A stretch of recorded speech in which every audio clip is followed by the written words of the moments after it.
here we are. Today we're going to start our jams and jellies and preserves. So step one, I'm going to talk a lot more, but I have to let this sit for about 4 hours. So I have 4 quarts of strawberries that I went ahead and sliced, and I have my 2 pounds of sugar. Yes, you heard that right, 2 pounds of sugar. That's insane. But that's where all the flavor comes from. Now what I want to do is, everyone loves sliced strawberries in their jams, but I don't want too many large pieces. So all I'm going to do is I have half of my strawberries. I'm just going to hit them just once or twice. Okay, that's 6 times. So maybe 6 times. My son is laughing at me now. So I can just break up those pieces. It saves me a lot of time than having to go ahead and dice them all. So I have a nice amount of pieces in here, so I'm just going to take a peek. Lance, what do you think? Pretty good? Looks good. Okay, so I'm going to add the second half of my strawberries. These are all sliced. And then I'm going to add the flavor maker. No one said jams and jellies were healthy for you. Look away, don't look. That was a lot of sugar. I'm going to stir this. And now guys, this is where we're going to start to macerate. The longer that you do this, the more syrup is going to be pulled out of the berries. In France, they will actually let this sit for 24 hours. I'm going to go for about 4 hours. And I don't even know if you can see my arm, but I don't have my chef jacket on yet.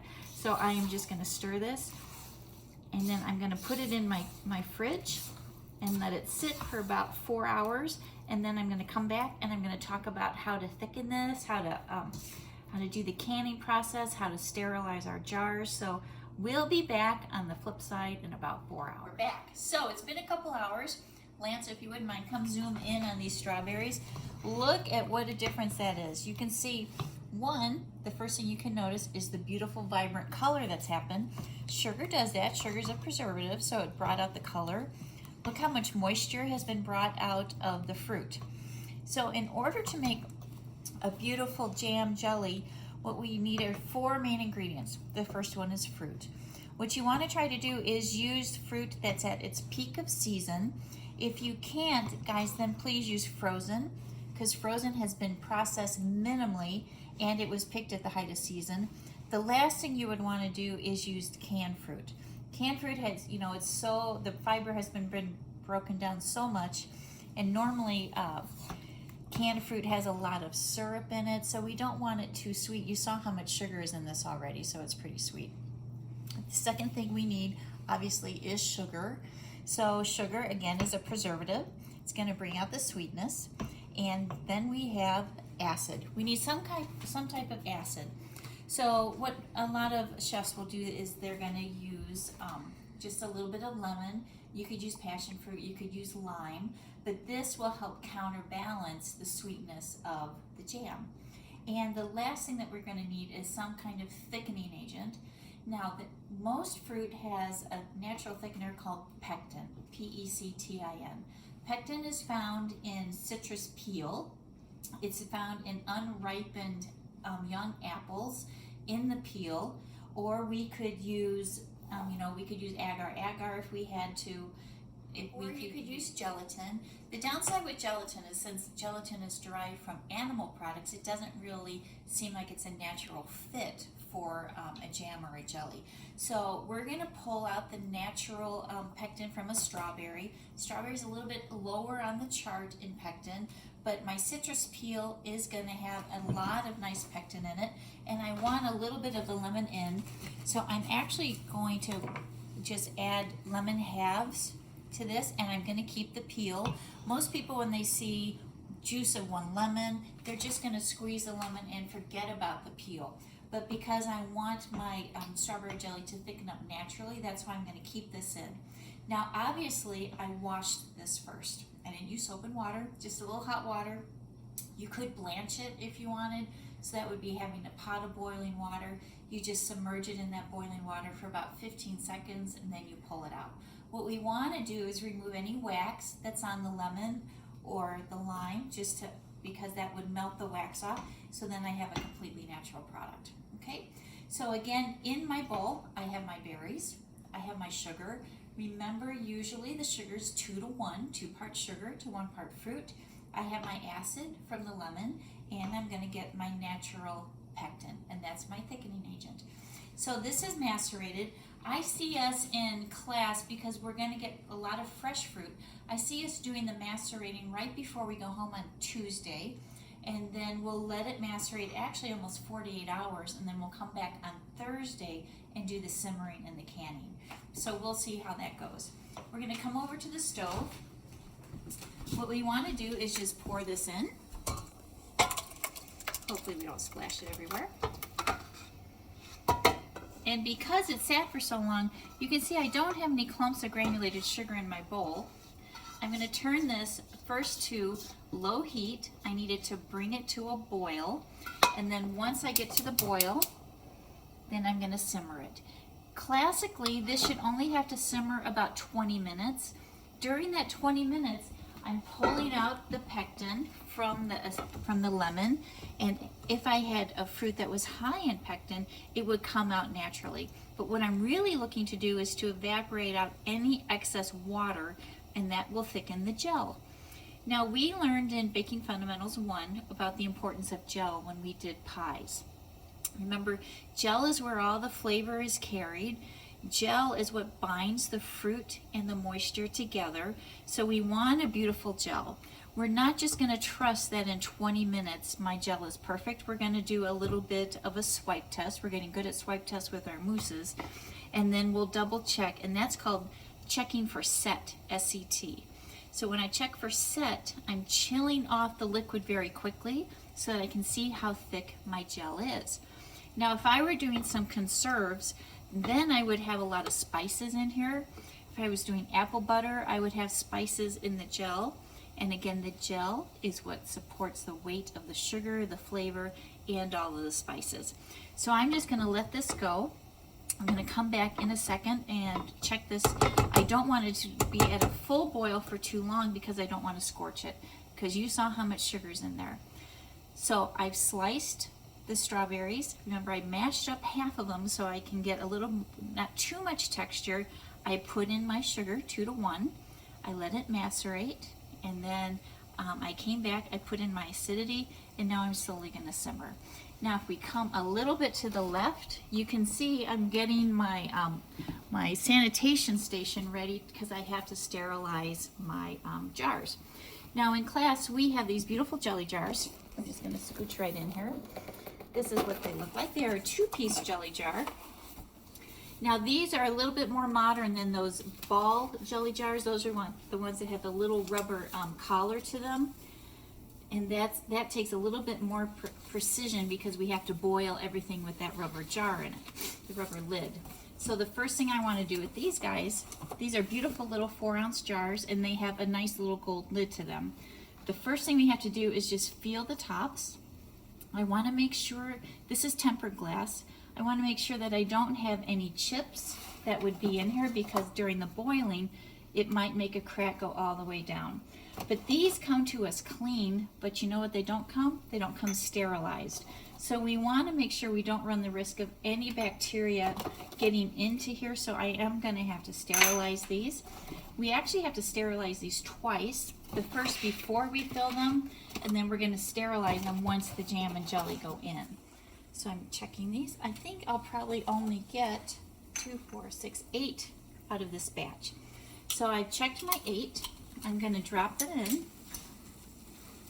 So I'm filling them up. I don't want to just dump these in because, you know, hot water, I could get a pretty bad burn. So I'm just tilting them on their side. And then I'm going to stand them up. And when I do this, the bakery's going to sound like drums are going off because everyone's going to be sterilizing theirs. And then these are actually going to boil for 10 minutes. Did you see that sucker got away from me? It didn't, it was being difficult.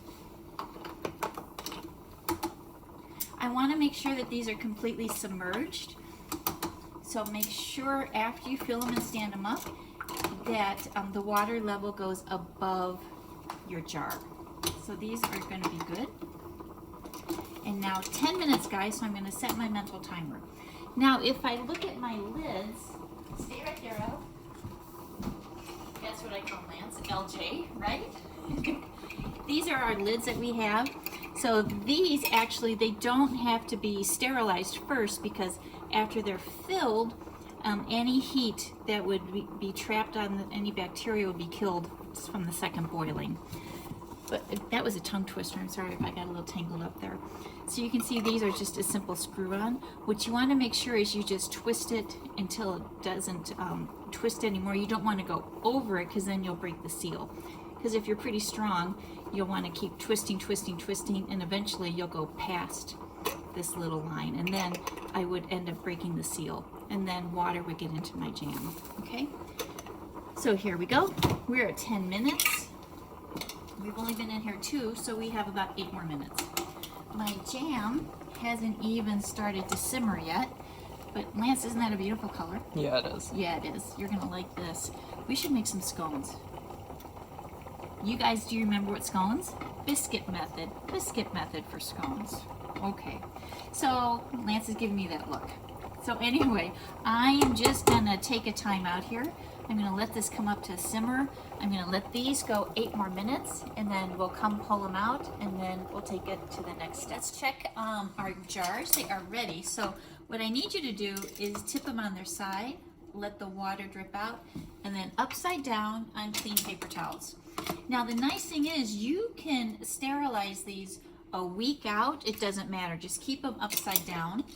Believe it or not, some people will sterilize these in their dishwasher just without the soap, and they'll just put it on the sanitized cycle, and that will do it also. And again, always remember, try not to drop it in. We don't want the, a jar cracking in the water, because then we should really throw everything out. So these are good. I'm not going to put a towel inside to dry them. After about 10 minutes, I'm going to flip them over, and then the excess moisture will just evaporate out. So these are set, mise en place, check. Now let's come over here and let's look at our jelly. So it's looking kind of beautiful, right? But do you know what this would do? This makes the jam cloudy. So we just need to take a spoon, and we just need to start to skim away any of this foam, because you can see that foam even looks a little bit off-putting, doesn't it? So we don't want this inside of our jam and jelly. I let this simmer up for about 8 minutes, just because then it really rises to the top, and I should only have to do this once. If I started skimming right away, what would happen, the foam just keeps coming, and then I would have to do this almost the entire time. So I'm almost there. So this has been going now for about 8 minutes, maybe 10. I started this before the jelly jar, so I might be at 12 minutes on this. A little bit of the foam isn't going to hurt. And then let's take a gander. I just want to take a peek. My lemons are looking good. Now, why are the lemons in such big pieces? That is an excellent question. I didn't cut these lemons into wedges because I didn't want to run the risk of the seeds popping out. So that's why I only cut it in half, because now you can see the seeds are trapped in there, because nothing would be worse than biting into a seed. You can see the seeds are still under the membrane, so I don't run the risk of seeds going into my jam. Excellent question. Look how much thicker it's getting. And again, that's because of the natural pectin in the fruit, but also in the lemon. So I'm going to let this go for about 8 more minutes. This scum that I see around the edge, I'm not going to worry about at all, because then I would waste my whole time just skimming this. It's not going to fall back in as long as I'm really careful when I go to portion this. And I'm going to use a ladle to help me. So you can see I have it, I turned it down a little bit just to show you the lemon. I have a little bit of simmering going in the pot. So I'm going to check this now in about 8 more minutes, and then we'll do our swipe test and see where we're at. Okay, we are at our 20-minute mark, so what we need to do first is taste this. So we're looking just for the gel. Go ahead and try it, Lance.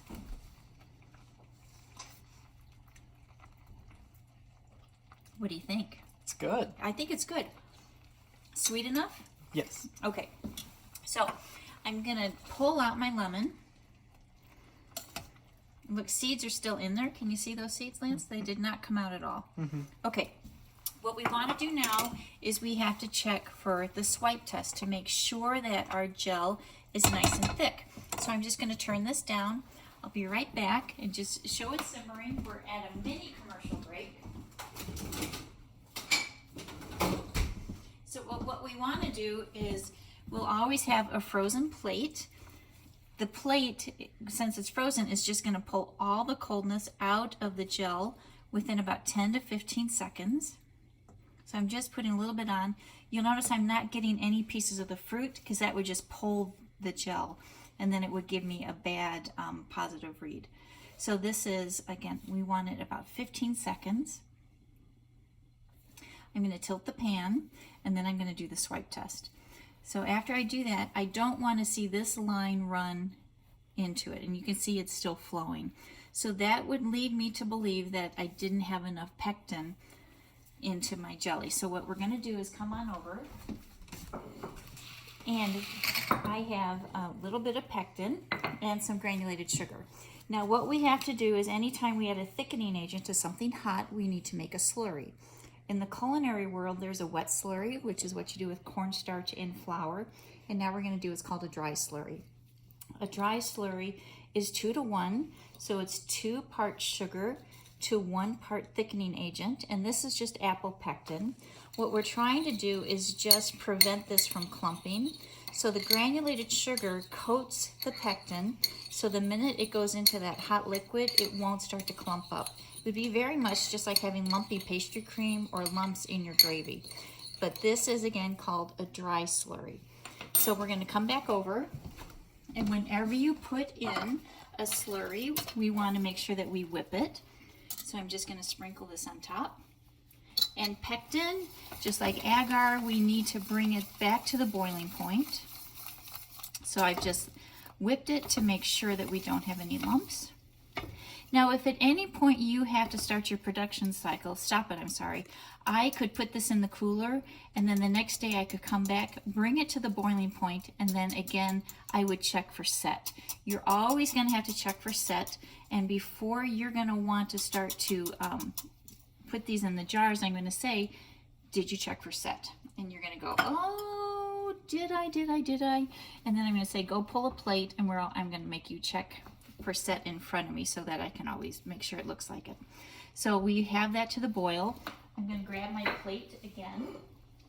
I'm going to grab a little, this is not the same spoon that I use to taste. I'm going to put it on my plate. When you start to do pectins, commercial pectin, always start with a teaspoon at a time. You can always add, but you can't really take away. So look how much slower that's going. And how's my line? It still has a little bit. So guys, I'm going to add 1 more teaspoon of pectin. So 2 teaspoons of sugar, 1 of pectin, and I'm going to stir it right back in. And then I'll come back and check for set. Okay, so I just checked my set again, and look how the swipe, it's holding perfectly. So guys, this is the thickness of my gel after it goes to room temperature. So guess what? I am ready to put these into the jars. So I'm just going to grab my ladle. I'm going to come right over. When you start to fill these, you always want to make sure that the jam is hot. Do you know why?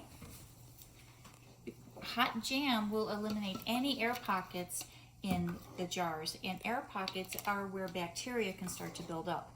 So that's why we want to make sure that we always do this hot. So again, if I had to make the jam one day, fill the jars 2 days later, I always need to bring it back up to the boiling point. So I'm going to take this, and what I want to do is fill it up to this first mark on my jar. I want to try never to get the gel on the outside of the jar because that will stop a perfectly good seal. So you can see right where I'm at. LJ, good to go? Yeah. Look at that color. It's beautiful because remember, again, we took out all the little foam, and again, that would discolor my jam. If at any point I do get a little gel on the outside, I think that's actually on the inside, I could just come back with a paper towel and wipe that away. So I'm going to fill all these guys up. Always come back and make sure that you have a nice distribution of the pieces of the fruit, because people love that, because then they know that they're getting real strawberries and it wasn't just puree. Okay, so I'm going to go ahead, I'll fill all of these. In the meantime, I'll put the lids back on. See, I have a little bit of a run over here, so I need to wipe that. good. See, he didn't follow me over, so that's a good sign. Because I'm not sassy today, am I, Lance? No, Why aren't I sassy? because the ponytail's low. The ponytail. There's no tail today. So the lower the hair, the less the sass. So I'm just going to do this nice and tight.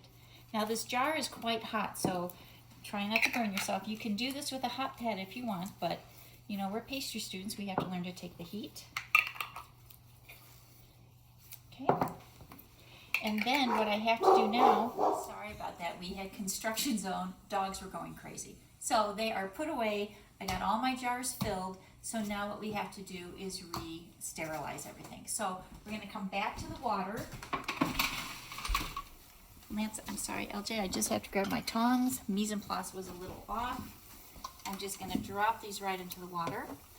Now, what do you see wrong with this water? It's not above the lid. Correct. So once I get these in, I'm going to add a little bit more water because remember these have to be completely submerged. Even though because I'm putting more weight down, I'm still going to add about another inch of water to this because these have to boil now for another 10 minutes. And remember I told you we didn't have to clean the inside of the lids because steam is going to build up from the jam. It's going to then sanitize and sterilize the inside of that jar. So 10 minutes and then we'll be back and then we'll bring them out. So it has been 10 minutes. We're ready to take these out. So Jeff, if you come over, I have a new cameraman. The other one had to leave for a workout. So we're just going to take these out. Again, look at the beautiful color of this jam. Now when we're at school, we might get a little mineral deposit on the outside of the jars. So all we would end up doing is just wiping the outside of the jar, and then the jars will become clean again. We're going to let these jars cool completely, and then we'll put some stickers on to identify what flavor they are, because we're going to have about 12 different flavors of the jams, jellies, and preserves going. Now these are preserves because they have large pieces of fruit in there. Okay, so there we go. Let's bring them over. I'll grab a towel, and then we can wipe these off. I guess you need a tour of me going to the towel drawer. There we go. So we're just gonna wipe this. And then again, look how beautiful that is, okay? So we're just gonna finish this. So let's do a quick review. So we're gonna making jams and jellies. Remember there's 4 main ingredients. We have the fruit. Again, we're always gonna try to do fresh fruit first, best in flavor. After that, and always in season. No need to do strawberries in January. If I can't have fresh fruit, I'm gonna do frozen. If I don't have frozen, the last resort is that I would do canned, but I would just wait then and wait till I get some better fruit in besides canned fruit. I need sugar. So sugar, remember, is usually 2 to 1, 2 parts sugar to the fruit. It looks like a lot of sugar, but it's okay. As you're going to see when you taste this, it's delicious, it's not too sweet. We need, if you don't want to do straight sugar, you can use some Splenda. What you want to make sure of is that Splenda doesn't really thicken like a normal sugar does. So any jam or jelly that you do with a Splenda or an Equal or isomalt, which is used for diabetic baking, you would actually have to always keep it refrigerated because it's not that good of a preservative like granulated sugar is. Now you could do corn syrup if you wanted. Corn syrup though, remember, is about a 20% sweetener as opposed to granulated sugar, so you would always want to do a little bit of a mix and match. You could do honey if you wanted. Honey has a pretty strong flavor. The fruit and the sugar go together. We try to macerate them as long as possible. I think I did mess up. I said sugar 2 to 1. It's 2 parts fruit to 1 part sugar. So I did mess that up. I didn't mean to throw you off a little bit. After the fruit, after the sugar, we have acid. Acid is there to counterbalance the sweetness. And remember, we do need pectin. Fruit has natural pectin. If not, if after the boiling process the pectin didn't set enough, we'll be adding some commercialized pectin. And again, I did apple pectin because it really is flavorless, and that's, most pastry chefs always have apple pectin on hand. So I simmered for about 20 minutes. You might find some recipes or formulas that are asking you to take it to a temperature. That temperature is usually about 230 degrees, just below soft boil. So if that happens, we'll put a thermometer in. After about 8 to 10 minutes, go ahead and skim off any scum, just because that will make the jam cloudy. And look at ours, we have no clouds in it at all. So after I skimmed it, I'm gonna boil for about 20 minutes. And then remember, guys, I'm gonna check for set. Check for set, remember, is when I took the frozen plate out of the freezer, I put just the gel down, because any pieces of fruit will throw off when I do the swipe test, and it will always run. So just the gel went on. I left it on for about 20 to 30 seconds. Then I did the swipe test. Remember, that line should not fill in. If it does end up dribbling down, go ahead and add the commercial pectin to it. Remember, it's called a dry slurry, D-R-Y slurry, and that's 2 to 1, 2 sugar to 1 part of your pectin. I stirred it, but remember, pectin has to come to the boiling point. So you saw me use a wire whip, and I whipped in my dry slurry. I brought it back up to the boiling point, and then I checked for set again. Remember, start with a teaspoon. You can always continue to add it, because at that point, I had 2 pounds of sugar in my jam, and so what is a couple more teaspoons? It's minor. We always want to make sure that we have perfect gel, though, so that when it goes on whatever we're serving, it doesn't run off. So we want it beautiful. What else do I have to tell you guys? Sanitize the jars. Remember, empty about 10 minutes. Make sure there's water inside the jars. Check the jars, check the rim, make sure we have no cracks. Always make sure that the jelly goes in hot. So I took it right off of the stove, and then seal it, and then go ahead and reboil for another 10 minutes. Bring them out, go ahead, and now this is really, really hot. So Jeff, do you want to feel the top of these, and you can see just how hot this is, so you can see it's very, that is warm. Any bacteria that's in there, yeah, any bacteria that's in there has been killed. Now this is shelf stable for about a year. Once it's open though, you should always refrigerate your jam and jelly. What you're gonna find is once it comes out of the fridge, you'll see a little thin layer of liquid. That's just natural condensation that happens in the cooler. So you'll probably see this in your Smuckers or whatever kind of jam or jelly that you have in your fridge. You just stir that back in and you're ready to go. Now shelf life once it's open is a couple months. I will admit I probably have some jams that's maybe 2 years old in my fridge because I've forgotten about it, got shoved way back there. So every once in a while do go back and take a look and make sure that you're still within the usage zone of your jams and jellies. Should you date them when you label them? That is perfect. So excellent question. So if you wanted to, on the label, we could do just a very tiny date, or with a Sharpie you could write the date on the very bottom, and then no one would be looking for it, but we would know that the date is there. Now if we did have to sell this, we would have to put the nutrition label on it. We would have to put how many calories are on there. We did talk about the calories. We don't want to repeat it because I don't want you guys to freak out about jams and jellies, but people love jams and jellies. Great for gifts. So when we make these, obviously you'll be able to take the jams home. The actual most expensive part of this is the actual jar. These jars run us maybe $2 with the jar and the lid. So they make for great gifts. A lot of people do these as housewarming gifts. They'll do them for wedding favors. Or if you are in a bakery, a hotel, they'll put these, if you're in a hotel, they'll put these in the gift shop along with the the honey that they're usually making now, because that's really popular in hotels. So make sure, let's read the PowerPoint. You're going to see a lot of flavors popping up. So try to get a flavor in your mind, what you want. We're only going to probably do 1 flavor per person, so we don't have 9 strawberries going out, because we'll make it so that you can have a nice variety. If we do 12 flavors, we're going to do chocolate and raspberry, which is so good on a fresh warm baguette. We'll do, triple berry. We're going to do a strawberry rhubarb. So we'll have, my husband likes that. You should see him nodding right now. Rhubarb is his favorite.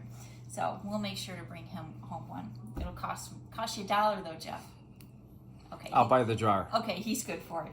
So that is our jam and jelly section. We're going to spend 2 days on jams and jellies, and then believe it or not, we are at production final, which we'll talk about quick. So again, if you have any questions on jams and jellies, we'll ask them in class. If you're not there that day, shoot me an email, because I know I have a student who won't be there, so you can go ahead and email me any questions that you might have, okay?